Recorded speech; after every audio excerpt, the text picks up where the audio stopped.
Hi hello friends, welcome to my YouTube channel. ಎಲ್ಲರೂ ಹೆಂಗಿದ್ದೀರಾ? I hope ಎಲ್ಲರೂ ಚೆನ್ನಾಗಿದ್ದೀರಾ ಅಂತ ಅಂದ್ಕೊಂಡು ಇವತ್ತಿನ ವಿಡಿಯೋನ ಸ್ಟಾರ್ಟ್ ಮಾಡ್ತಾ ಇದ್ದೀನಿ. ಸೊ ಇವತ್ತಿನ ಬಗ್ಗೆ ನಿಮಗೆ ಯಾವುದ್ರ ಬಗ್ಗೆ ಹೇಳಬೇಕು ಅಂತ ಅಂದ್ಕೊಂಡಿದ್ದೀರಾ ಅಂತಂದರೆ, ಮನಿ ಸೇವಿಂಗ್ ಬಗ್ಗೆ ನಾನು ಇವತ್ತು ನಿಮಗೆ ಹೇಳಬೇಕು ಅಂತ ಅಂದ್ಕೊಂಡಿದ್ದೀನಿ. ಏನಪ್ಪ, ಯಾವ ರೀತಿ ಮನಿ ಸೇವಿಂಗ್ ಮಾಡೋದು? ಇದು ಒಂಥರ ಗೋಲ್ಕದಲ್ಲಿ ಹಾಕೋದಾ ಅಥವಾ ಯಾವುದಾದ್ರು ಬ್ಯಾಂಕಿಗೆ ಹಾಕೋದಾ ಅಂತ ನೀವು ಅನ್ಕೋಬೋದು. ಬಟ್ ಇವತ್ತು ನಾನು ಹೇಳೋದು ನಿಮಗೆ ನಿನ್ನೆ ವಿಡಿಯೋದಲ್ಲಿ ನಾನು ಹೇಳಿದ್ದೆ, ಚೀಟಿ ಹಾಕೋದ್ರ ಬಗ್ಗೆ ನಾನು ಫುಲ್ ಇನ್ಫಾರ್ಮೇಷನ್ ನೆಕ್ಸ್ಟ್ ವಿಡಿಯೋದಲ್ಲಿ ನಾನು ನಿಮಗೆ ಕ್ಲಿಯರಾಗಿ ಹೇಳ್ತೀನಿ ಅಂತ ಹೇಳಿದ್ದೆ. ಸೊ ಇವತ್ತು ನಾನು ಬಂದುಬಿಟ್ಟು ಚೀಟಿ ಹಾಕೋದ್ರ ಬಗ್ಗೆ ಹೇಳ್ತಾ ಇದ್ದೀನಿ. ಚೀಟಿ ಹಾಕೋದ್ರಿಂದ ನಮಗೆ ಎಷ್ಟು ಸೇವಿಂಗ್ ಆಗುತ್ತೆ, ಯಾವ ರೀತಿ ಸೇವಿಂಗ್ ಆಗುತ್ತೆ, ಯಾರೆಲ್ಲ ಹಾಕ್ಬೋದು, ಯಾರೆಲ್ಲ ಹಾಕಬಾರ್ದು ಅಂತ ನಾನು ಇವತ್ತು ನಿಮಗೆ ಕ್ಲಿಯರಾಗಿ ಡೀಟೇಲಾಗಿ ಇದನ್ನು ನಿಮಗೆ ತಿಳಿಸ್ಕೊಡ್ಬೇಕು ಅಂತ. ಇದು ಬಂದುಬಿಟ್ಟು ಗೋಲ್ಕದಲ್ಲಿ ಹಾಕೋದಲ್ಲ. ಸೊ ಇದು ಚೀಟಿ ವ್ಯವಹಾರ. ಚೀಟಿನ ಯಾರೆಲ್ಲ ಹಾಕ್ಬೋದು, ಯಾರೆಲ್ಲ ಹಾಕಬಾರ್ದು ಅಂತ ಅಂದರೆ, ನೋಡಿ, ಇವಾಗ ಸ್ಟೂಡೆಂಟ್ಸ್ಗೆ ಇದು ಹಾಕೋದಕ್ಕೆ ಆಗೋದಿಲ್ಲ. ಯಾಕಂದರೆ ಅವರು ಸ್ಟಡಿ ಮಾಡಬೇಕು. ಅದು ಗೋಲ್ಕದಲ್ಲಿ ಹಾಕಿ ಅವರು ಸೇವಿಂಗ್ ಮಾಡಿದ್ರೆ ತುಂಬ ಚೆನ್ನಾಗಿರುತ್ತೆ. ಸೊ ನೋಡಿ, ಇದು ಡೈಲಿ ಅರ್ನಿಂಗ್ ಮಾಡೋರಿಗೆ, ಆಮೇಲೆ ವೀಕ್ಲಿ ಅರ್ನಿಂಗ್ ಮಾಡೋರಿಗೆ, ಆಮೇಲೆ ಮಂತ್ಲಿ ಅರ್ನಿಂಗ್ ಮಾಡೋರಿಗಿದು ಸ್ಯಾಲ್ರಿ ಬರುತ್ತಲ್ವ. ಸೊ ಅವ್ರಿಗೆ ಇದು ತುಂಬಾ ಯೂಸ್ಫುಲ್ ಆಗುತ್ತೆ ನೋಡಿ ಚೀಟಿ ಹಾಕೋದು. ಯಾವ ರೀತಿ ಚೀಟಿ ಹಾಕೋದು, ಹೇಗೆ ಚೀಟಿ ಹಾಕೋದು ಅಂತ ನಾನು ನಿಮ್ಗೆ ಇದರಲ್ಲಿ ಕ್ಲಿಯರಾಗಿ ಹೇಳ್ಕೊಡ್ತೀನಿ. ಯಾವ ರೀತಿ ಹಾಕಬೇಕಪ್ಪ ಅಂತ ಅಂದರೆ, ಇವಾಗ ನೋಡಿ, ಒಂದು 10 ಮೆಂಬರ್ಸ್ ನೀವು ಸೇರಿಬಿಟ್ಟು ಚೀಟಿನ ಹಾಕಬೇಕು. ಯಾವ ರೀತಿ ಹಾಕಬೇಕು? ಇವಾಗ ನೋಡಿ, 10 ಮೆಂಬರ್ಸ್ ಎಲ್ಲ ಸೇರಿಬಿಟ್ರೆ ಎಷ್ಟು ಹಾಕಬೇಕು? ದೊಡ್ಡ ಅಮೌಂಟ್ ಹಾಕಬೇಕಾ ಅಥವಾ ಚಿಕ್ಕ ಅಮೌಂಟ್ ಹಾಕಬೇಕಾ? ಅಥವಾ ಹಾಕಿದವರು ಎತ್ಕೊಂಡು ಓಡೋಗ್ಬಿಟ್ರೆ ಏನು ಮಾಡೋದು ಅಂತ ನೀವು ಯೋಚನೆ ಮಾಡಬಾರ್ದು. ಸೊ ಫಸ್ಟಿಗೆ ನೋಡಿ, ನಾವು ಒಬ್ಬರನ್ನ, ಸೊ ಇದು ಬಂದುಬಿಟ್ಟೆ ಹೇಗೆ ಅಂತ ಅಂದರೆ, ನಾನು ಹೇಳೋದು ನಿಮಗೆ, ಒಂದು 10 ಮೆಂಬರ್ಸ್ ಇವಾಗ 2500 ಅಂದರೆ ಎಷ್ಟಾಯಿತು? ಇಬ್ಬರು ಸೇರಿದರೆ 5000 ರೂಪಾಯಿ ಆಯ್ತಲ್ವ.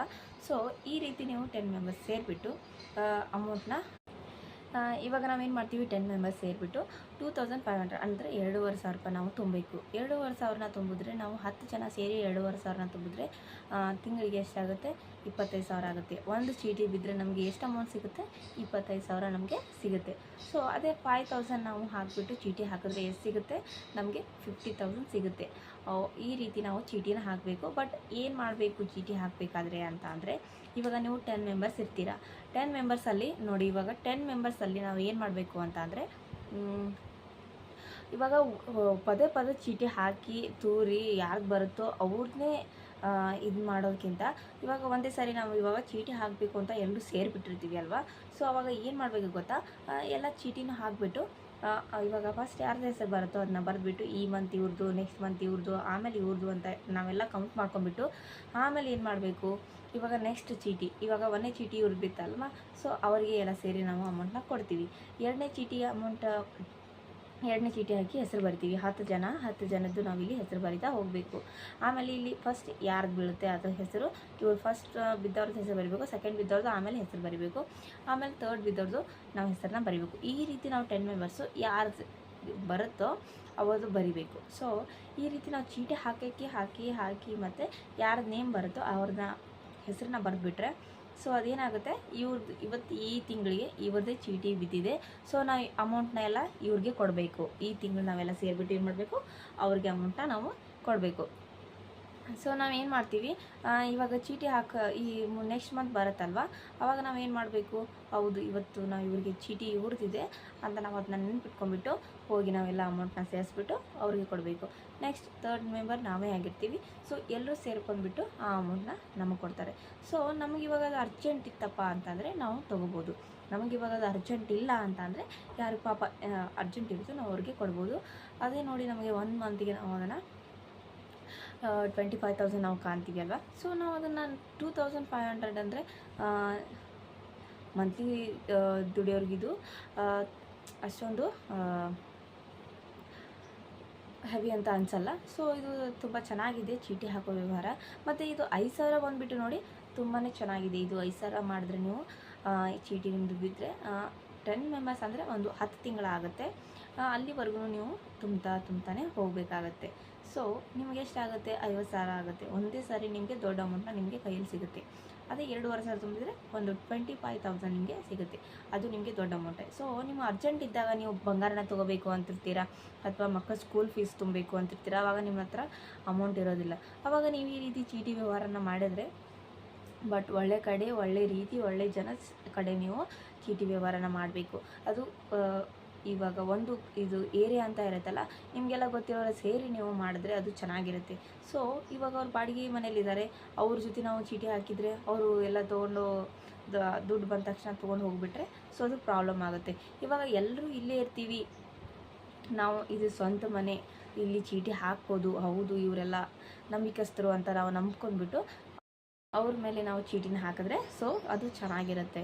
ನೋಡಿ, ಇದು ಚೀಟಿ ಹಾಕೋದು ಕೂಡ ತುಂಬ ಒಳ್ಳೆಯೇ ಐಡಿಯಾ ಅಂತಲೇ ಹೇಳ್ಬೋದು. ಸೊ ಈ ರೀತಿ ನಾವು ಚೀಟಿನ ಹಾಕಿದ್ರೆ ನಮ್ಮ ಕೈಯಲ್ಲೂ ಒಂದು ಸ್ವಲ್ಪ ದುಡ್ಡು ಉಳಿಯುತ್ತೆ. ಇವಾಗಂತೂ ಗೃಹಲಕ್ಷ್ಮಿ ಅಮೌಂಟ್ ಬಂದೇ ಬರುತ್ತೆ. ಸೊ 2,000 ಎಲ್ರಿಗೂ ಕೈಯಲ್ಲಿ ಇದ್ದೇ ಇರುತ್ತೆ ಅಲ್ವಾ. ಅದನ್ನು ನಾವು ಅಲ್ಲಿ ಇಲ್ಲಿ ಅಂತ ಖರ್ಚು ಮಾಡೋ ಬದಲು ಇದಕ್ಕೆ ನಾವು ಚೀಟಿಗಂತ 2,000 ಹಾಕಿದ್ರೆ ಅದು ನಮ್ಮ ಕೈಗೆ ಕಾಣಲ್ಲ, ಕಣ್ಣಿಗೆ ಕಾಣಲ್ಲ, ನೋಡಿ ಯಾರಿಗೂ ಕೂಡ ಕಾಣಲ್ಲ.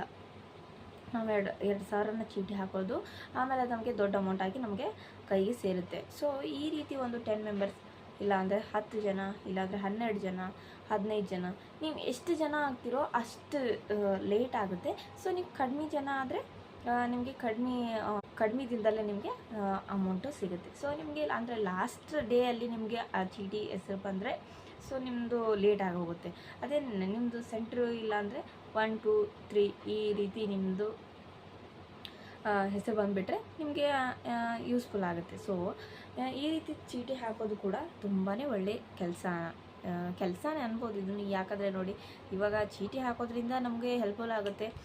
ಅಲ್ಲಿ ಇಲ್ಲಿ ನಾವು ದುಡ್ಡನ್ನ ವೇಸ್ಟ್ ಮಾಡೋ ಬದಲು, ಅದು ಇದು ಕೊಂಡು ಹಾಳು ಮಾಡೋ ಬದಲು ಈ ರೀತಿ ನಾವು ಚೀಟಿ ಹಾಕೋದ್ರಿಂದ, ಹೌದು ನಾವು ಚೀಟಿ ಕಟ್ಟಬೇಕು ಈ ತಿಂಗಳು ನಾವು ಚೀಟಿ ಕಟ್ಟಲಿಲ್ಲ ಅಂದರೆ ಮತ್ತು ಅವ್ರು ನಮ್ಮನ್ನು ಬೈತಾರೆ. ಸೊ ಅವರೆಲ್ಲ ಕರೆಕ್ಟ್ ಟೈಮ್ಗೆ ಚೀಟಿ ರೊಕ್ಕ ಕೊಡ್ತಾರೆ, ನಾನು ಕೊಡಲಿಲ್ಲ ಅಂದರೆ ಬೈತಾರೆ ಅಂತ ಹೇಳಿ ನಾವು ಅಮೌಂಟ್ನ ಕೊಟ್ಬಿಡ್ತೀವಿ. ಇದು ಒಂದು ಒಳ್ಳೆ ಮನಿ ಸೇವಿಂಗ್ ಅಂತಲೇ ನಾನು ನಿಮಗೆ ಇದನ್ನು ತಿಳಿಸ್ಕೊಡ್ತಾ ಇದ್ದೀನಿ. ಸೊ ಇದನ್ನು ನೋಡಿ, ಡೈಲಿ ದುಡಿಯೋರು ಕೂಡ ಇದನ್ನು ಮಾಡ್ಬೋದು. ಆಮೇಲೆ ವೀಕ್ಲಿ ಸ್ಯಾಲ್ರಿ ಬರೋರು ಕೂಡ ಇದು ಚೀಟಿ ವ್ಯವಹಾರನ ಮಾಡ್ಬೋದು. ಆಮೇಲೆ ಮಂತ್ಲಿ ಬರೋರು ಕೂಡ ಇದನ್ನು ಮಾಡ್ಬೋದು. ಯಾಕಂದರೆ 1 ಮಂತಿಗೆ ಒಂದು ಸರಿ ನಾವು ಚೀಟಿ ಕಟ್ತೀವಿ ಅಲ್ವಾ, ನಾವು ವೀಕ್ಲಿ ಅಂತೂ ಕಟ್ಟೋಂಗಿಲ್ಲ. ಆಮೇಲೆ 1 ಮಂತಿಗೆ ಕಟ್ಟೋದ್ರಿಂದ ನಾವು ಮಂತ್ಲಿ ಸ್ಯಾಲ್ರಿ ಬಂದಾಗ 2,000 ಅಂದರೆ ಅದೊಂದು ದೊಡ್ಡ ಅಮೌಂಟ್ ಅಲ್ವಲ್ಲ. ಸೊ 2,500 ರೂಪಾಯಿ ಅಂದರೆ ಅದು ದೊಡ್ಡ ಅಮೌಂಟೇ, ಆದರೆ ಅದು ಮಿಡ್ಲ್ ಕ್ಲಾಸ್ ಅವ್ರಿಗೆ ಮತ್ತು ಬಡವರಿಗೆ ತುಂಬ ದೊಡ್ಡ ಅಮೌಂಟ್ ಅನಿಸುತ್ತೆ. ಬಟ್ ಈ ರೀತಿ ನಾವು ಸೇವಿಂಗ್ ಮಾಡಿದ್ರೆ ಆಮೇಲೆ ನಮಗೆ ದೊಡ್ಡ ಅಮೌಂಟ್ ಕಾಣುತ್ತೆ ಅಲ್ವಾ. ಇವಾಗ ನೋಡಿ, 5,000 ತೊಗೊಂಡ್ರೆ ನಮಗೆ 50,000 ಬರುತ್ತೆ ಕೈಯಲ್ಲಿ. ಸೊ 50,000ಅಲ್ಲಿ ನಾವು ಏನಾದರೂ ತೊಗೋಬೋದು, ಬಂಗಾರ ತೊಗೋಬೋದು, ಮಕ್ಕಳ ಸ್ಕೂಲ್ ಫೀಸ್ ಅಂತ ಆಯಿತು, ಆಮೇಲೆ ಈ ಥರ ಫ್ರಿಜ್ಜು, ವಾಷಿಂಗ್ ಮಿಷಿನ್, ಅದು ಇದು ಅಂತ ನಾವು ಏನು ಬೇಕಾದ್ರೂ ತೊಗೋಬೋದು. ಇವಾಗ ಬಂಗಾರ ರೇಟ್ ಜಾಸ್ತಿ ಆಗ್ತಾಯಿರೋದ್ರಿಂದ ನಾವು ಬಂಗಾರನ ಪರ್ಚೇಸ್ ಮಾಡಿ ಇಟ್ಕೊಳ್ಳೋದು ತುಂಬಾ ಒಳ್ಳೆಯದು.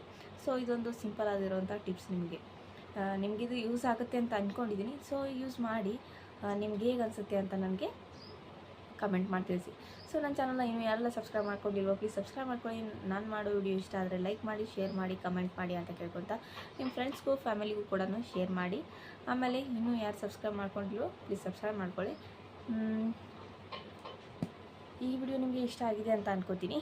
ಇದು ತುಂಬ ಸಿಂಪಲ್ ಆದಂಥ ಚೀಟಿ ವ್ಯವಹಾರ ನೋಡಿ, ಇಷ್ಟೇ. ಇದರಲ್ಲಿ ಏನು ತುಂಬ ದೊಡ್ಡದಾಗಿ ಹೇಳ್ಕೊಳ್ಳೋಂಥದ್ದು ಏನಿಲ್ಲ. ಸಿಂಪಲ್ಲಾಗಿ ನಾವು ಚೀಟಿ ವ್ಯವಹಾರನ ಮಾಡೋದಂದರೆ ಇದೆ. ನಮ್ಗೆ ಅಷ್ಟಾಗಲ್ಲ. 2,000 ಅಂದರೆ ಅದೇನೋ ದೊಡ್ಡ ಅಮೌಂಟೇ, ಬಟ್ ಅದು ನಮಗೆ ದೊಡ್ಡ ಅಮೌಂಟಾಗಿ ಕಾಣಿಸ್ಬೇಕಂದ್ರೆ, ಸೇವಿಂಗ್ ಆಗಬೇಕು ಅಂತಂದರೆ ನಾವು ಇದನ್ನು ಮಾಡಲೇಬೇಕು ಅಲ್ವಾ. ಸೊ ಸೇವಿಂಗ್ ಅನ್ನೋದು ನಮಗೊಂದು ಪಾಕೆಟ್ ಮನಿ ಇದ್ದಂಗೆ ಇರುತ್ತೆ. ಇವಾಗ ನಾವು ಅದನ್ನು ಸೇವಿಂಗ್ ಮಾಡಬೇಕು. ಈ ರೀತಿ ನಾವು ಸೇವಿಂಗ್ ಮಾಡಿದ್ರೆ ನಾವು ಈ ದೊಡ್ಡ ಅಮೌಂಟ್ನ ಕಾಣ್ತೀವಿ. ಮತ್ತು ನಾವು ಏನಾದರೂ ತೊಗೋಬೇಕು ಮತ್ತು ಏನಾದರೂ ಮಾಡಬೇಕು, ನಾವು ಯಾರಿಗಾದರೂ ಸ್ವಲ್ಪ ಹೆಲ್ಪ್ ಮಾಡಬೇಕು ಮನೆಯಲ್ಲಿ ಅಂತ ಅಂದರೆ ನಾವು ಈ ರೀತಿ ಸೇವಿಂಗ್ನ ಮಾಡಬೇಕು. ಇವಾಗ ನೋಡಿ, ಹಾಸ್ಪಿಟ್ಲಿಗೆ ಅಂತ ಬರುತ್ತೆ. ಸೊ ಸಡನ್ನಾಗಿ ಹಾಸ್ಪಿಟ್ಲ್ ಅಂತ ಬಂದರೆ ನಾವು ಏನು ಮಾಡ್ತೀವಿ, ನಮ್ಮ ಹತ್ರ ದುಡ್ಡಿಲ್ಲ ಅಂದರೆ ನಾವು ಏನೂ ಮಾಡೋಕ್ಕಾಗಲ್ಲ. ಮತ್ತು ಇನ್ನೊಬ್ಬರ ಕಡೆ ನಾವು ಸಾಲ ಕೇಳಬೇಕಾಗುತ್ತೆ. ಈ ರೀತಿ ನಾವು ಅಲ್ಲಿ ಇಲ್ಲಿ ಸ್ವಲ್ಪ ನಾವು ಚೂರು ಹಣನ ಜಮಾ ಮಾಡಿ ಇಟ್ಟಿದ್ದರೆ ನಮಗೆ ಎಮರ್ಜೆನ್ಸಿಗೆ ಬೇಕಾಗುತ್ತೆ. ಸೊ ಹಾಗಾಗಿ ಈ ವಿಡಿಯೋ ಯೂಸ್ಫುಲ್ ಆಗುತ್ತೆ ಅಂತ ನಾನು ಹೇಳ್ತಾ ಇದ್ದೀನಿ. ದುಡ್ಡಿದೆ ಅಂತ ಬಟ್ಟೆ ತೊಗೊಂಡೆ, ಪಾತ್ರೆ ಸಾಮಾನು ತೊಗೊಂಡೆ, ಅದು ತೊಗೊಂಡೆ, ಇದು ತೊಗೊಂಡೆ ಅಂತ ನಾವು ದುಡ್ಡು ಹಾಳು ಮಾಡೋದಕ್ಕಿಂತ ಅಲ್ಲಿ ಹೋದೆ ಇಲ್ಲಿ ಹೋದೆ ಅಂತ ನಾವು ತುಂಬಾ ದುಡ್ಡು ವೇಸ್ಟ್ ಮಾಡ್ತೀವಿ. ಇವಾಗ ಎಲ್ಲನೂ ಜಾಸ್ತಿ ಆಗಿರೋದ್ರಿಂದ ನಾವು ಇಲ್ಲಿ ಸೇವಿಂಗ್ ಮಾಡೋದನ್ನು ನೋಡಬೇಕು. ಇವಾಗ ಒಂದು ಮನೆ ಕಟ್ಟಬೇಕಾದ್ರೂ ಎಷ್ಟೆಲ್ಲ ಕಷ್ಟ ಆಗುತ್ತೆ. ಆಮೇಲೆ ಇವಾಗ ಎಲ್ಲ ಕೂಡ ಸಿಮೆಂಟಿಂದ ಹಿಡಿದು ಎಲ್ಲ ಕೂಡ ತುಂಬಾ ಕಾಸ್ಟ್ಲಿ ಆಗ್ತಾಯಿದೆ. ಸೊ ಒಂದು ಮನೆ ಆಗಬೇಕಂದ್ರೂ ತುಂಬಾ ಕಷ್ಟ ಇದೆ ಇವಾಗಿನ ಕಾಲದಲ್ಲಿ. ಸೊ ಇವಾಗಿನ ಜನ್ರೇಷನ್ ಹೇಗಿದೆ, ಇನ್ನು ಮುಂದಿನ ಜನ್ರೇಷನ್ ಹೇಗಿರುತ್ತೋ, ಸೊ ನಾವು ಅದ್ರ ಬಗ್ಗೆ ಯೋಚನೆ ಮಾಡಬೇಕಂದ್ರೆ ಅಲ್ಲಿವರೆಗೂ ನಾವು ಇರ್ತೀವೋ ಇರೋದಿಲ್ವೋ ಗೊತ್ತಿಲ್ಲ. ಸೊ ಆದರೂ ಏನು ಗೊತ್ತಾ, ನಾವು ಸೇವಿಂಗ್ನ ಮಾಡಬೇಕು.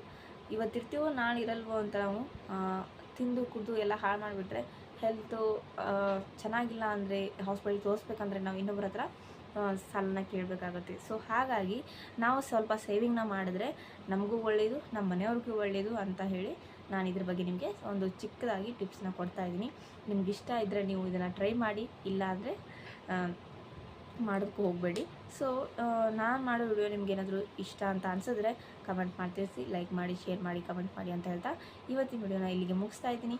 Thank you so much. Bye.